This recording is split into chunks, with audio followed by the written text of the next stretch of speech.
Shalom Abracha, que Akadosh Baruch Hu, il apporte la refoua shelema au monde entier, la paix, la joie. Le monde, il a besoin.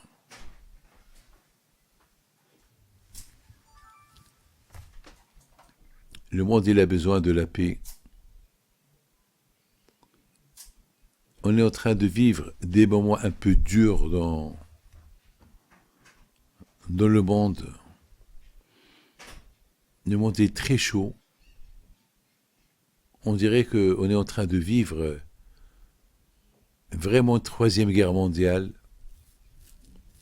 Heureusement qu'il y a le Shabbat, heureusement qu'il y a les fêtes, heureusement qu'il y a la Torah, pour un peu se libérer de ce qui se passe.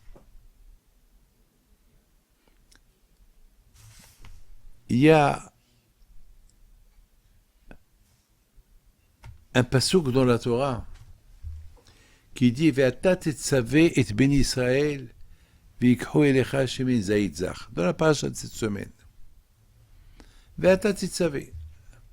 Hachem dit à Moshe Rabbeinu, toi, tu vas ordonner les ben Israël pour qu'ils t'apportent de l'huile pour la menorah. C'est bizarre, jamais on a vu que Hachem dit à Moshe Rabbeinu, Ve'ata tetzaveh. En général, Hachem, il dit à Moshe Rabbeinu, et Moshe Rabbeinu, il dit à Moshe Rabbeinu, est mort, tu dis. C'est comme ça. C'est pas écrit. Lorsque la Torah dit, Hachem, il dit à Moshe Rabbeinu, et toi tu ordonnes. Tous les ordres, ils viennent d'Hachem. Moshe, il est uniquement l'intermédiaire. Moshe Rabbeinu, il est là. Torah tzivalanu Moshe, Morasha Kilat Yaakov.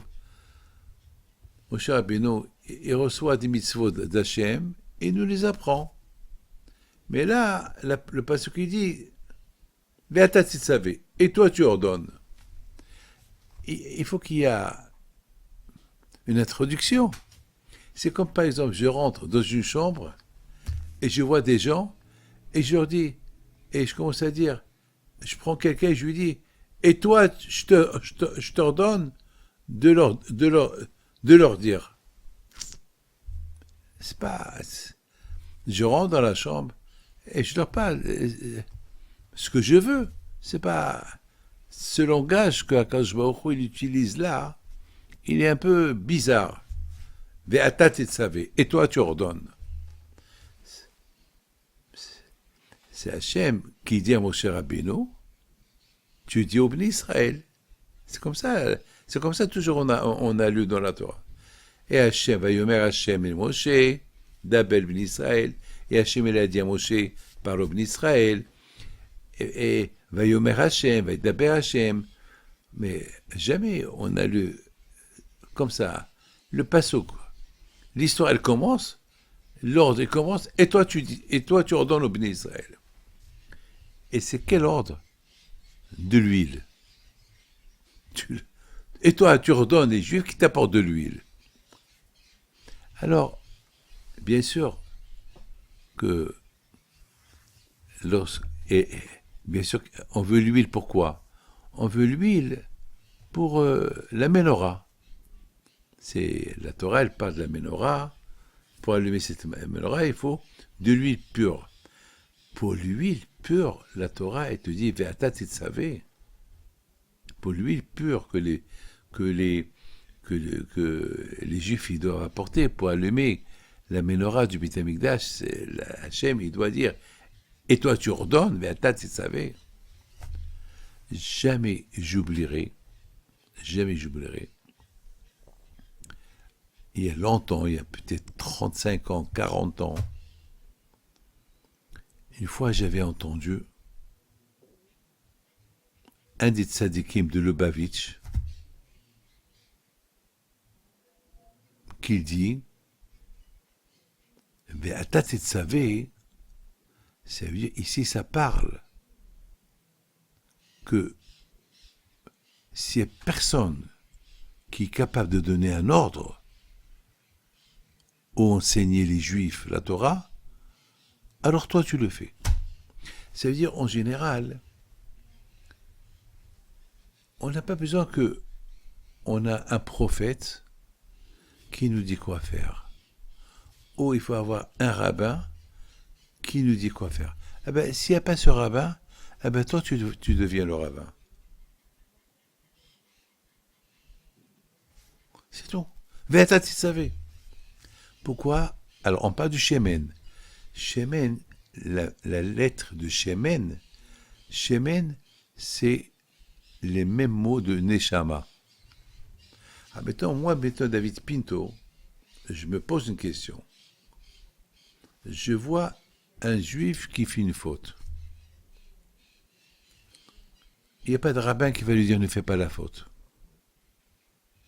Alors comment moi, je vais lui dire, Ve'ata titzaveh. Je vais lui dire, tu sais, ce que tu fais, c'est pas bien, c'est comme ça, c'est comme ça. Mais petit, il va pas m'écouter. Petit, il va pas m'écouter. La réponse, il est que ce monsieur-là, qui fait la faute, c'est un juif comme toi. Il a une neshama. Et toi, tu as une neshama. Alors, ta neshama, elle parle à sa neshama. Il va t'écouter. Et beaucoup de fois, ça arrive. Beaucoup de fois, j'ai réussi, ce matin, j'ai réussi à coller ma neshama avec la neshama d'un autre. C'est quelqu'un qui voulait envoyer ses enfants dans une école pas religieuse du tout, et il me demande mon avis. Je lui dis, regarde-moi bien, moi c'est Rabbi David. Tu crois que je vais te dire oui, de les envoyer à quelque part que c'est pas religieux? Regarde-moi bien. Et il a baissé ses yeux et on s'est compris. Chaque juif, il a un moment de faiblesse et chaque fois, on peut avoir des moments, parce qu'on a une neshama. Et la neshama, elle fait partie du bon Dieu. J'ai vu dans un livre qui dit que pourquoi la Torah nous appelle les enfants d'Hachem. Banim atem l'Hachem Elokerim. Vous êtes les enfants du bon Dieu. Quoi? Moi, David Pinto, je suis le fils du bon Dieu. Moi? Ben oui. Comment oui? Ben le fait que ta neshama, elle est sous le trône d'Hachem, comme ça nos sages disent, que les neshamot, ils sont sous le trône d'Hachem. Alors, puisque tu es sous le trône d'Hachem, donc tu es son fils. Tu sais que personne, sous le trône d'Hachem, il n'y a rien. Il n'y a que l'auréole d'Hachem. Non, il y a les neshamot. Il y a les âmes. Et où sont ces âmes-là? Dans les corps. Alors ça veut dire que je suis important. Oui, je suis important. Alors puis je suis important. Alors, lorsque je vais parler avec un autre, l'autre aussi, il est comme moi. Il a une neshama comme moi. C'est deux neshamot qui se rencontrent. C'est deux neshamot. C'est pour ça qu'on dit, les paroles qui sortent du cœur, ils rentrent dans le cœur. Pourquoi? Pourquoi c'est le cœur qui me parle? C'est pas le cœur. Non, c'est à travers la neshama. Lorsque la neshama, elle parle, ve'ata titzaveh, et toi tu dis, et toi tu vas ordonner. Mais à qui suis-je pour ordonner? Si, tu peux. Parce que l'autre qui t'écoute, il a une neshama. Ta neshama, elle parle à sa neshama. Il va t'écouter. Et c'est la raison pourquoi j'ai toujours dit que la menorah, elle représente le corps. La menorah, elle représente le corps. Il y a 7 branches. Et les 7 branches qui représentent les 70 ans. Ou qui représentent les 7 jours de la semaine. Ou les 70 ans. Vous savez que, il dit David Ameler, Yemei shenotenu bahem 70 shana. Ve'em birborot 80 shana. Vous vous rappelez? Ça, il y a dans le Mizmor du Shabbat, et Mishenotenu Bahem Shemem Shana, Hachem nous a donné que ce qu'on vit en plus de 70 ans, c'est un bonus. Mais la vie, c'est 70. Et la Ménorah, c'est 7 branches. Chaque branche, l'équivalent de 10 ans. Et la lumière, le Shemen, c'est l'âme. Ha-Shemen, c'est l'âme. L'âme dans le corps. Et le feu, lorsqu'on l'allume, c'est les mitzvot. Kiner mitzvah vetorah or, c'est la lumière. Les 3 compositions d'un être humain. Le corps, la neshama, la Torah. C'est ça la Ménorah. C'est un bloc. La Ménorah a été créée d'un seul bloc. Lorsqu'un bébé va naître, vous vous êtes pas posé la question, pourquoi Hachem a voulu que la Ménorah, on l'a construit d'un seul bloc, pas en pièces détachées. Ça veut dire il faut préparer la moule, et tu mets là-bas de l'or, et la Ménorah, elle est formée. Pourquoi Hachem il veut? C'est comme le corps. Le corps, c'est pas un pied qui sort, après c'est une main qui sort, après c'est les yeux qui sortent, après c'est une dent pardon qui sort. Non, c'est tout le corps qui sort. C'est tout le corps qui sort. Mais s'il n'y a pas la neshama, il va mourir. Et s'il n'y a pas la Torah, eh ben spirituellement, il est mort. Et c'est ça la Ménorah. Et c'est ça, mes amis, c'est ça ce que j'ai pensé. Ils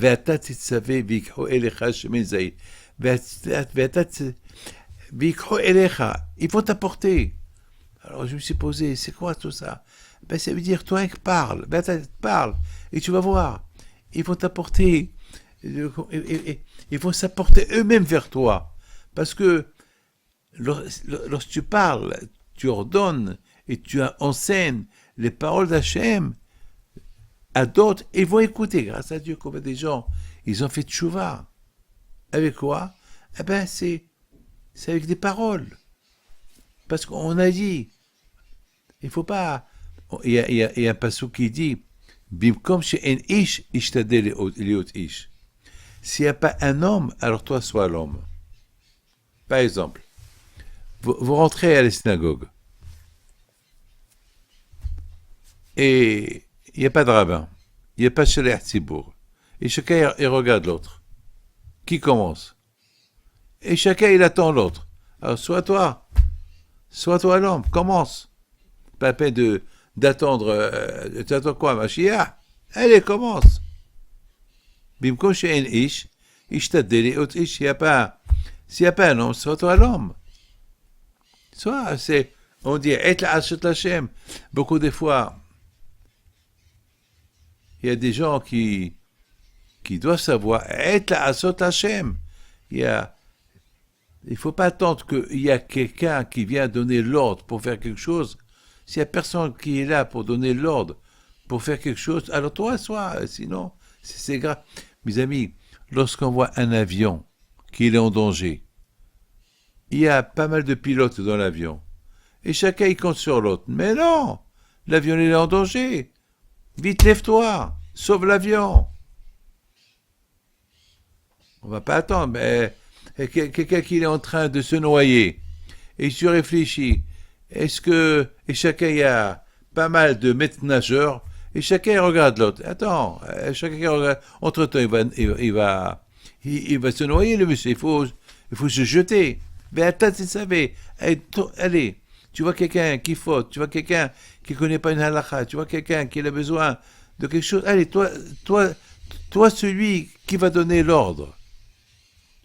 Parce que les paroles qui vont sortir de ta bouche, de ta neshama, ils vont pénétrer dans la neshama de l'autre. Et tu vas voir, il va s'approcher vers toi. Vous savez que, à l'époque je ne sais pas si vous connaissez l'histoire, de Pinhas et Zimri, lorsqu'ils étaient dans le désert, après qu'ils ont fait la guerre contre Midian, avant de faire la guerre contre Midian, malheureusement les Juifs, ils ont fauté avec les filles de Midian. Ils ont fauté. Et il y a eu Zimri, il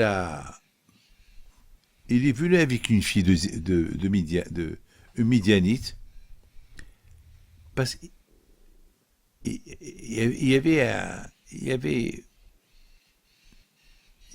avait, comment ça s'appelle, il y a la, la, la, euh, la Magefa, elle a commencé.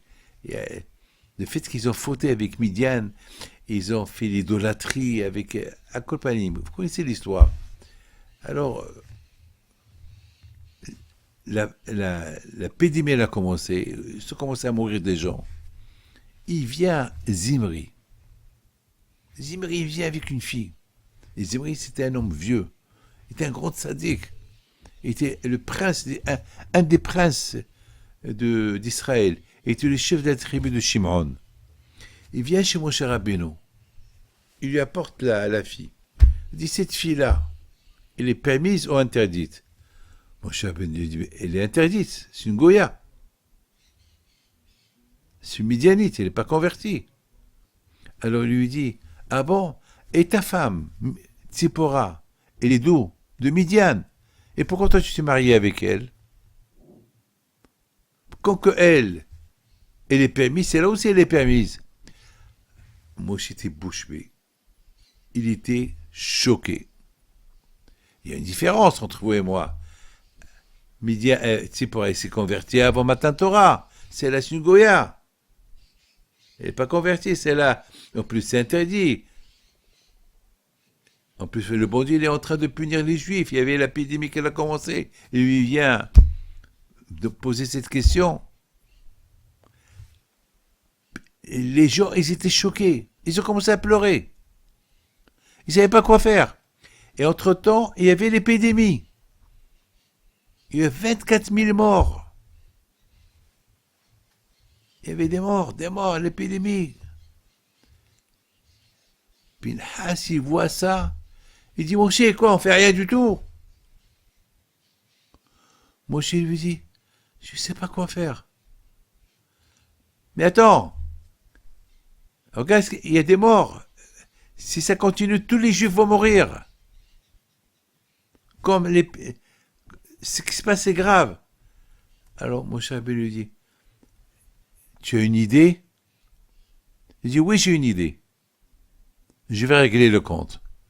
Et il est parti les a éliminés. Ça veut dire, lorsqu'il faut faire quelque chose, il faut agir. On reproche à Moshe Rabbeinu qu'il n'a pas agi. On reproche à tout le monde, personne n'a agi. Parce que Pinhas, il a agi, il est devenu Léon Navi. Grâce à ça, parce qu'il a agi contre tout le monde, Ve'ata titzaveh, lorsque tu vois que quelqu'un, il a besoin de ton aide, n'attends pas qu'un autre vienne l'aider. Sois toi le premier à l'aider. Mais moi, je ne suis pas rabbin. Moi, je ne suis pas Moshe Rabbeinu. Mais il y a le langage des âmes. Il y a le langage. Si vraiment tu veux l'aider, aide-le. Tu n'as pas besoin de quelqu'un d'autre. Toi, mais je ne suis pas son rabbin. Tu deviens son rabbin. Pour le moment, là. Après, il retournera chez son rabbin. Mais maintenant, il a besoin de toi. Parce qu'il a une neshama comme la tienne. Parle à sa neshama. Parle à sa neshama. Et tu vas voir. C'est ça la composition de la menorah, du shemen et de la Torah. Les trois ensemble. Et c'est la raison que, vraiment, aujourd'hui, le seul souvenir que nous avons de Beit HaMikdash, c'est la Hanouka, c'est la menorah. Il n'y a rien. On n'a aucun souvenir. Il n'y a rien qui représente. On ne peut pas faire les sacrifices. On n'a pas de Beit HaMikdash. On n'a pas de Aaron, l'arche de l'Alliance. On n'a rien. On n'a rien. Qu'est-ce qu'on a? On n'a que la menorah. Parce que la menorah, elle représente l'homme, le corps, la neshama, le shemen et la flamme, la Torah. Ça, c'est la raison pourquoi il y avait dans le Beth Amikdash la menorah. Hachem, il n'a pas besoin de la lumière. Hachem, ce qu'il a besoin, c'est que la menorah te rappelle qu'est-ce que tu es. Qu'est-ce que tu es? Tu as une neshama qui fait partie du bon Dieu. Tu as un corps que le bon Dieu a créé pour toi. Et il t'a donné la Torah pour les maintenir les deux. Donc la Torah, finalement, elle va toujours vers là-haut. La Torah, finalement, tant que tu vis, elle est avec toi. Tu quittes ce monde, elle reste avec toi. Maintenant, mes amis, mon fils, le Shabbat, avec le décalage, j'étais en train de lire une belle question que l'Arche de l'Alliance, il y avait l'Arche de l'Alliance, mais il y avait à l'intérieur 2 boîtes. Donc ça veut dire il y a 3 boîtes. Il y a la boîte principale, l'armoire, le Aaron à Kodesh, l'armoire principale. Après, dedans, il y avait une armoire en bois. Et après, dans l'armoire en bois, il y avait une autre armoire en or. Ça veut dire que la Torah dit, il faut qu'il y ait la première boîte en or de dehors et de l'intérieur, et à l'intérieur, une autre boîte vierge, pas d'or, ni de dedans, ni de l'extérieur, et à l'intérieur de cette boîte qu'elle est vierge, qu'elle n'a pas d'or du tout, tu mets une autre boîte en or et de dehors et de l'extérieur. Alors, tout le monde pose la question, quelle est la raison? Quelle est la raison que la boîte du milieu, c'est que du bois? Quelle est la raison? Pourquoi? Donc, beaucoup des rabbins posent cette question, et chaque rabbin, il donne des réponses. Moi, j'ai réfléchi. Tout d'abord que, bien sûr, la Torah, elle est extraordinaire. On voit que c'est écrit dans la Torah que tout ce que Moshe Rabbeinu, il a été ordonné pour faire, c'est écrit Ve'asita, ve'asita, ve'asita, et tu feras, et tu feras, et tu feras. Mais pour le Aaron, c'est écrit Ve'asu, ils feront. Alors tous les rabbins posent une question. Pourquoi pour le Aaron, pour l'arche, c'est écrit Ve'asu, ils feront. Et pour la menorah, Ve'asita. Et pour les autres, Ve'asita, tu feras. Mais pour le Aaron, ils feront. Il donne une belle réponse. Que le Aaron il représente les Bnei Torah, ceux qui étudient la Torah. Ah, c'est quoi Ve'asu? Ve'asu, ça veut dire il faut laisser les Bnei Torah étudier la Torah et les autres, ils vont faire pour eux.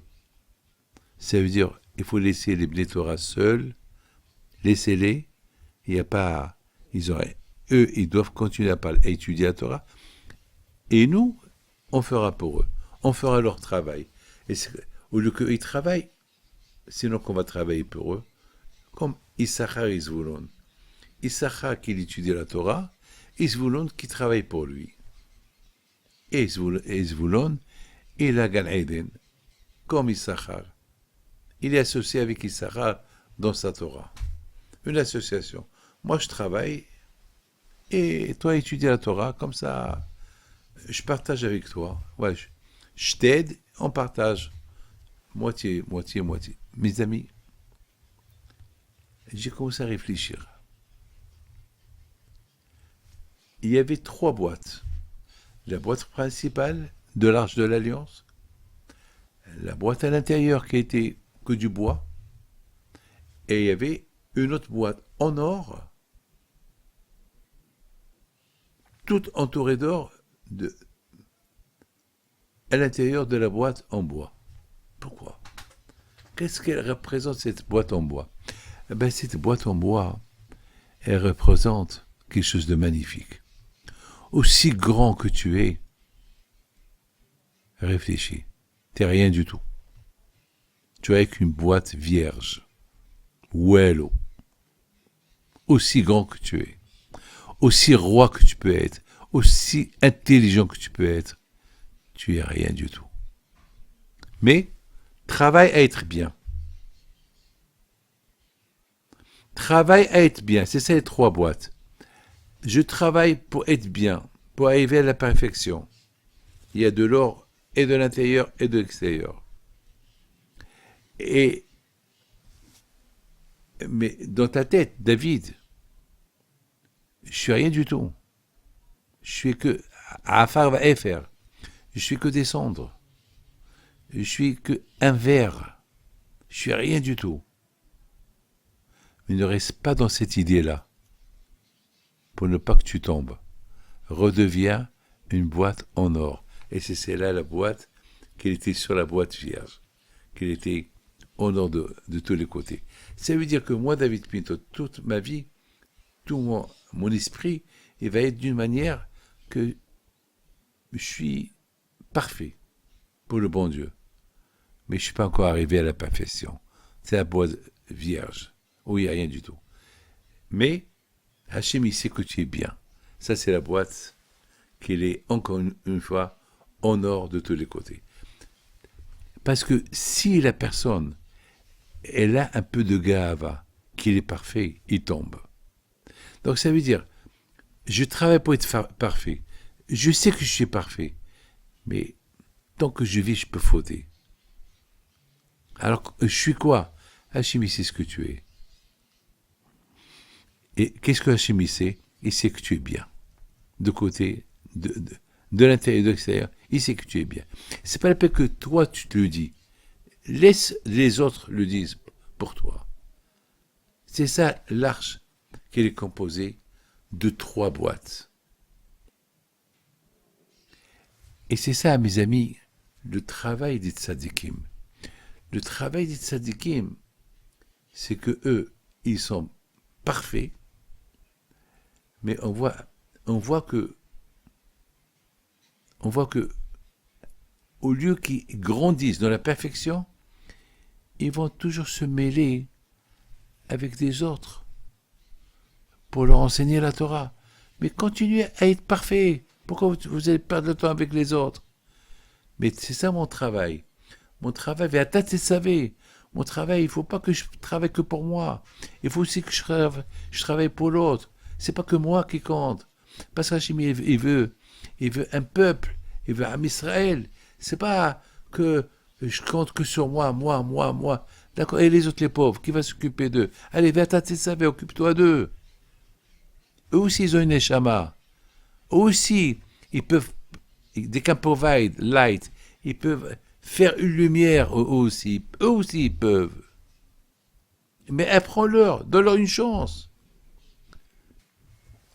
Grâce à Dieu, Baruch Hashem, beaucoup des fois, on a vu des choses extraordinaires. Beaucoup des fois, on a vu des gens qui étaient loin de la Torah, très très loin de la Torah, très très loin. Et Baruch Hashem, avec un peu de temps qu'on leur a consacré, ils ont changé. Ça a collé. Ça a collé. Et c'est ça le secret des tables, des trois boîtes. La boîte principale, en or à l'intérieur et de l'extérieur. Une boîte vierge qui n'a pas d'or du tout à l'intérieur. Et à l'intérieur de cette boîte vierge, il y avait aussi encore une boîte qui était en or et de l'intérieur et de l'extérieur. Ça veut dire, la perfection, tu travailles pour la perfection, mais jamais tu arriveras à la perfection. Hachem, il sait ce que tu es. Toi, tu travailles dans la perfection. Et c'est parce que au moment que tu penses que tu es parfait, c'est là ta chute. Tant que tu vis, tu n'es pas parfait. Tant que tu vis à le Sahara, c'est pas le moment. Travaille. C'est un travail. C'est un travail à vie. C'est un travail à vie. Et vous savez, dans l'arche, c'est extraordinaire. il y avait les badim. Les badim avec quoi on porte l'arche. Et vous savez très bien, au fait, la Torah dit que les badim, les bois qui sont avec lesquels on lève l'arche, jamais on a le droit de les enlever. Il faut qu'ils restent là-bas. Mais ils ne sont pas collés. Ils ne sont pas collés. Ils sont loose. Ça veut dire, tu les fais rentrer et restent là-bas. Jamais il faut les enlever. Alors pourquoi tu ne les colles pas? Colle-les. Non, il ne faut pas les coller. Pourquoi? Parce que ces soutiens, ces bois de soutien pour lever l'arche, ça ils représentent ceux qui supportent la Torah, ceux qui supportent l'arche, ceux qui supportent la Torah. Et il ne faut jamais les enlever. Ça veut dire que le juif qui supporte la Torah, tout le temps, il doit être prêt à supporter la Torah. Alors pourquoi ils ne sont pas collés? Parce que la Torah veut te dire qu'il faut toujours rester ouvert. Parce que si on les colle, parce qu'il faut que tu vas travailler. Parce que s'ils sont collés, ça veut dire que ceux qui supportent la Torah, il va rester collé à côté du rabbin. Non, si tu restes collé à côté du rabbin, qui va travailler pour le rabbin? Il faut que tu t'en vas. Je vous raconte une histoire. Il y avait une fois Abraham Vologine. Il avait un élève que chaque semaine, c'est lui qui payait le pain de la yeshiva. Et un jour, il écoutait Abraham Vologine, qu'il a fait un grand cours. Celui qui supporte, celui qui étudie la Torah, il a gagné Eden, Alors il a dit, ah bon, puisque la Torah est si importante, alors je ne vais plus travailler. Je vais aller étudier la Torah. Bon, et c'est ce qu'il a fait. 1 semaine, 2 semaines, 3 semaines. Et le secrétaire de la yeshiva, il vient chez Abraham Vologine. Il lui dit, on a un grand problème. Lequel? Le monsieur qui payait le pain de la yeshiva, ça fait 3 semaines qu'il ne nous paye plus le pain. Ah bon? Pourquoi? Il est tout le temps à la yeshiva, il étudie, on ne sait pas. Il a appelé. Abraham voulait l'appeler. Il a dit, dis-moi, mon fils, qu'est-ce que tu fais? Depuis que tu as fait le cours, la grandeur de la Torah, et la Torah, et la Torah, j'ai décidé d'arrêter de travailler et j'étudie la Torah. Il dit, ah bon? C'est pour ça que tu payes plus le pain de la yeshiva? Il dit, oui, je suis là. Il dit, dis-moi, parce que toi, tu veux étudier la Torah, il y a 80 personnes qui ne vont pas étudier la Torah, à cause de toi. Tu repars tout de suite travailler pour que nous puissions continuer à étudier la Torah. Le Aaron, c'est le Ben Torah. Le Ben Torah qui travaille toute sa vie pour arriver à la perfection. Et jamais il arrivera. Mais il faut. Il ne faut pas qu'il croie qu'il est parfait. Parce qu'il n'est pas parfait. Le moment qu'il va penser qu'il est parfait, il devient une boîte vierge. Laisse Hachem, c'est lui qui va décider pour ta perfection. Toi, continuez. Mais toi, ça, c'est pour le Ben Torah. Pour celui qui supporte la Torah, lui, c'est le badim, lui, c'est le soutien. Il les soutient, mais il ne faut pas qu'il soit collé. Il faut que le bois avec lequel on lève l'arche, il faut qu'elle soit pas collée avec les agneaux là-bas. Pourquoi? Parce que on ne veut pas qu'il reste collé. Il faut celui qui soutient la Torah, qui va travailler. Qu'il soit toujours en lien et qui va travailler. C'est ça, mes amis. C'est ça le plus ou moins cette belle paracha de la construction du Beth Amikdash. C'est chaque détail, il est très très important. Chaque détail, il est très très important. Et Be'ezat Hashem que et surtout maintenant, on approche la fête de Purim. Et cette belle fête de Purim, on a vu la grandeur de de Mordechai Tzadik. Prenez l'exemple de Mordechai Tzadik.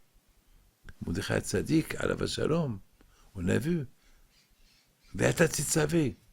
Lorsque les Juifs, ils ont profité de la séoda de Ahashverosh, Ahashverosh, il a fait une grande séoda pour tout le monde. Et Mordechai Tzadik, il leur a dit, qu'est-ce que vous faites là? Et personne l'a écouté. Mais il a continué à leur crier. Ils n'ont pas écouté. Et il a continué. Il aurait pu dire, écoute, je vais aller contre le roi. Le roi les invite à venir à la séoda, moi je leur dis de ne pas venir. Non, il a senti la responsabilité. Ve'ata tzitzaveh. Et grâce à ça, que Dieu préserve, si Mordechai n'aurait rien fait, ça aurait été catastrophique. Ça aurait été catastrophique. Il va dire, personne m'écoute. C'est pas grave, personne t'écoute. Toi, tu dis. Au moins qu'ils sachent la faute qu'ils ont fait. Et c'est pour ça qu'ils ont fait la teshuva. Lorsque Haman, il est venu et il a décrété pour tuer tous les Juifs, alors ils sont venus chez Mordechai. Pourquoi cette Gezerah? Pourquoi cette Gezerah? Parce que vous avez prophété, je vous ai averti. Vous n'avez pas voulu m'écouter. Ah! Beaucoup de fois, les paroles du rabbin, ils ne vont pas faire effet tout de suite, mais peuvent faire effet plus tard. Plus tard. Il y a un grand rabbin, il s'appelle Sidi Frej Halimi, de Constantine. C'est un grand tzaddik algérien. Il dit, pourquoi la Torah dit Ochiyah tochiyah? Lorsqu'il y a un juif qui fait une faute, reproche et reproche. Pourquoi deux fois reproche et reproche? Fais-lui des réflexions, reproche. Pourquoi? Parce qu'il dit, si tu le reproches une seule fois, il se peut, une seule fois, ça ne va pas rentrer dans les oreilles. Tu reproches la deuxième fois, peut-être il ne va pas te reprocher maintenant, mais puisque tu l'as répété deux fois, il va se réveiller plus tard. Le plus important, c'est Ve'ata tzitzaveh. Sois un homme. Ne dis pas que tu es petit. Ne dis pas que tu es petit. Ve'ata tzitzaveh. Et toi, tu reproches. Si je ne me trompe pas, j'ai construit tout ce cours-là par rapport à ce que j'ai entendu à Los Angeles il y a 35 ans, 30 ans, d'un juif qui est rentré à la synagogue et il m'a dit que la paracha de Ve'ata tzitzaveh, ça veut dire, et je ne sais pas si c'est le rabbi de Lubavitch qui dit ça, peut-être c'est lui, ou peut-être c'est Balatin. Il dit que Ve'ata, ça veut dire que chaque juif il a l'obligation d'être à la place du rabbin. Tu n'as pas besoin d'être un rabbin pour enseigner la Torah à quelqu'un, ou dire à quelqu'un, ah ça c'est péché, ça c'est pas péché. Il faut dire, laisse le rabbin lui dire, non, toi tu es le rabbin n'est pas là, alors toi tu es le rabbin, toi tu lui dis. Ve'ata tzitzaveh. Pourquoi? Parce que c'est le nishama comme toi. En lui parlant, tu le ramènes vers ta nishama, et ensemble vous allez construire la menorah. La menorah, comme je viens de vous dire, elle est formée d'un corps, de l'âme et de la Torah. Après 120 ans, le corps reste là, et qu'est-ce qui reste? La neshama et la Torah. Et Hachamim disent, heureux celui qui arrive là-haut, après 120 ans, avec sa Torah. Donc il ne reste que les deux, la Torah et la neshama. Quant au corps, il reste en bas. Voilà, que Hashem vous protège, je vous donne bracha ve'atzlacha, et bri'ut keneratson be'ezrat Hashem.